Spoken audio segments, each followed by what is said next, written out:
Hi, I just wanted to take a few minutes to introduce myself and then also talk about starting a prenatal yoga practice. So, my name is April. I'm the owner and founder of Unfold Yoga. We're in Brea, California. We have a physical studio, and then we also offer virtual classes and workshops online.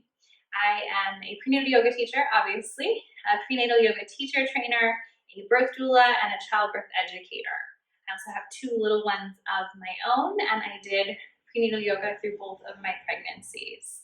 So, what I want to talk about today is just a couple things to know if you're starting a prenatal yoga practice for the first time. So, prenatal yoga is different than regular yoga.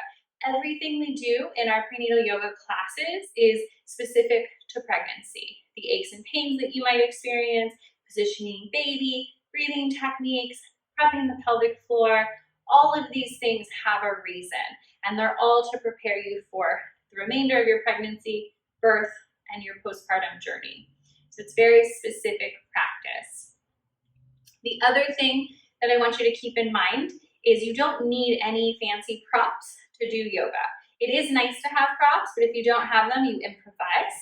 I highly suggest using blocks in a prenatal yoga class because it helps you create more space. If you don't have blocks, you can use books, you can use a little stool, you can use soup cans. And the reason that blocks are so helpful is they create more space, and that's the ultimate goal. So if I come into a forward fold, feet are wide, so I have space for baby. If I come into a forward fold and I try to touch the ground, there's no space for baby here.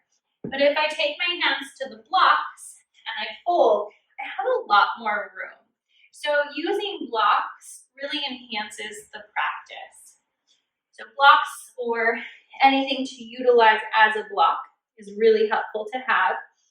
Blanket to support the knees, to sit on. You want to elevate your hips when you're seated, whether you're sitting on a blanket or a pillow, because we're working on neutral pelvis positioning to position your baby in the pelvis for birth, and so you have less aches and pains in your pregnancy. So always elevate the hips when you're seated, and then maybe cushion the knees when you're in tabletop. If you are feeling nauseous, don't do any poses where the head goes below the heart. So you would want to skip things like downward facing dog. When we are pregnant, we have something called relaxin in our system, which is a hormone that softens ligaments and joints. And what it does is it tries to make space for baby in the pelvis. It's very important, but it affects the whole body. So the ligaments and the joints and everything are a little bit looser. You're a little less stable. So you want to be cautious with balancing poses.